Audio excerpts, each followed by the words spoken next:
เป็นแค่นั้นแหละเจ้า10 คน10 คนเก็บแค่นั้นลงมามาทำไมรอเนี่ยเอารอมาหน่อยเอารอมาใช่นี่เขาบอกทำไมไอ้เจ้านี่มันเรียกค่อยทั้งหมดแล้วแต่สักเที่ยวคนชิวเขาจะมีเจ๊ข้าหัวเราแล้วได้ไหมปูนวะนะปูนตัวนี้ก็ได้มีตู้กับพันดังเพราะว่ากูได้เปิดบาดชิวาวเดี๋ยวเข้าคือเก่ากูได้เปิดกูได้เปิดเอาเลยอันนี้คือเป็นยังโบแบ่งกันนี่แบ่งกันเป็นยังนี่คนละปิ๊ก2 ปิ๊กโอ้อาจจะปิ๊กนึงก็ได้ประมาณเดี๋ยวคนไม่ใช่พลาดนะโบนะเอากาวตามลงไปนะยังขาดสลายจอเลยอันนี้อะไรเนาะคนมาเดืองกองกูมาชาติเลยในเปิดตู้ห้างปกติมันฉุบใส่ซื่อๆนะหลอกมัน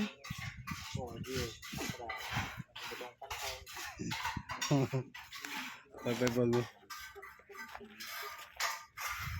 โอ้แม่มันฉุบใส่ซื่อนะเข้าชื่อแล้วแต่มันได้เนี่ย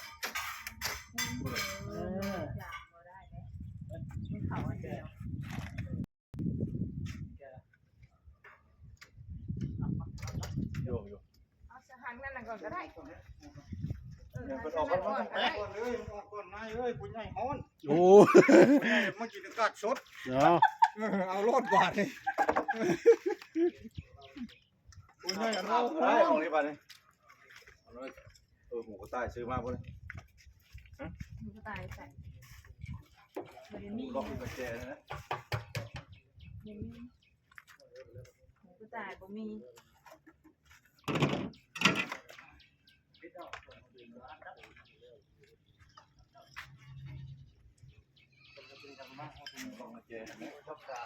ตับล็อกล็อกกุญแจ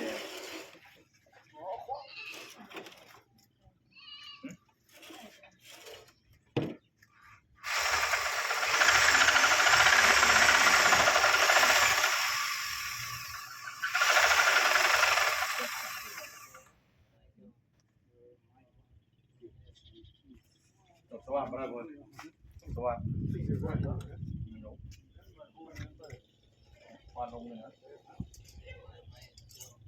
ไม่เสียงนะสักทีก็ได้เลยดีหรือว่าได้ตัวเท่าลงปีตัวได้ตัวนี้มันเองห้าตัวนี้ที่เอาหมดเลยต้องเ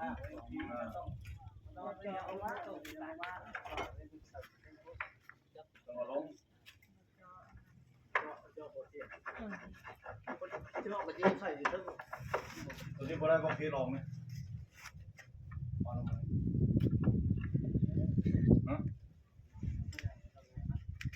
เจาะสูงเพิ่นบ่เจ้าสูงโพดจองแล้วก็เดินไปที่บ้านบุกการพ่อใหญ่เขาต้มน้ำลายใหญ่ไปแม่พ่อจ้ะต้มอย่างนี้เยอะเอาเลยให้มันเข้าตัวต้มมันเข้าเพราะต้มสูตรของบ้านพวกไปเจ้าใช่เนี่ยฮันไก่ได้สีเดียวเลยป้าเลยนะโตใส่เดียวนี่ตู่เพิ่นกันนี่เด้อบ่ยืมเปิดมันดังเพิ่นในห้องนั้นแล้วพ่อใหญ่เอาเบอร์ตู่อ่ะแล้วพ่อใหญ่เอาเบอร์ตู่นี่จับแล้วพ่อใหญ่เอาเบอร์ใส่ลูกจักเบอร์เด้อเอายังจังเครื่องเสียงได้พักเมืองพังโลดใครบอกจะกระกองงอตู่ลงตะโกตายพอดีโอ้ยเดี๋ยวจะมาเดือดส่งสการมาดิโอ้